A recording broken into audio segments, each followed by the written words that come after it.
आज होतं पुष्पा भाऊच्या बहिणीचं लग्नात दुसरी सोय असो का नसो, पण आमच्या उसळची खासियत आहे. आमच्या उसळची वरणपोळी वांग्याची भाजी कैरी भारी भेटते रे भाऊ. वरणपोळी वांग्याची भाजी खाले बशीजनच नेमबंदी वरपता येते भाऊ. आता आपली रील तुमच्या फीडमध्ये यूज गेली असेल तर फॉलो वगैरे टाका. आता कोणाच्या लग्नाला चाललाय ते तर तुम्हाला माहितीच असेल. मग टाकाटाक रेडी होईसन, कडी खोलीसन आणि आपली गाडी घेसन आपण गेलो लोणारी ऑल्वे आल्यास कल्प्या भेटला. कल्प्या म्हणे हा पाय भाऊ म्हणे आज गैरा मोठा फॅन आहे म्हणे, व्लॉग मध्ये घे म्हटलं ही जाईना रे भाऊ. मग तो भाऊ म्हणे काही येत नाही. मग तो कल्प्याला म्हणे का रे भाऊ तुला काय सांगितलं म्हणे त्याला जायसन. मग फायनली त्याला ब्लॉग मध्ये घेसन तो गैरा खुश होई गेलता. चाल म्हटलं भाऊ चाल जेवण बी करी घेऊ म्हटलं भाऊ सोबत बशीसन. इथलंच म्हटल्यावर भाऊ डायरेक्ट रडायला लागला.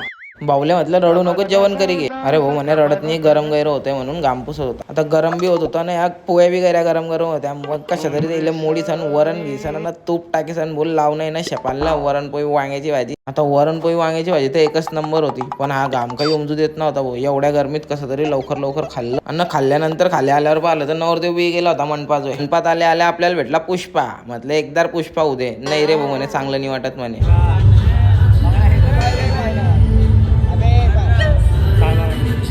लग्न लागल्यावर आपल्या पुष्पा भाऊचे दात दिसले. पुष्पा भाऊ आज तू काय दात दाखवतात.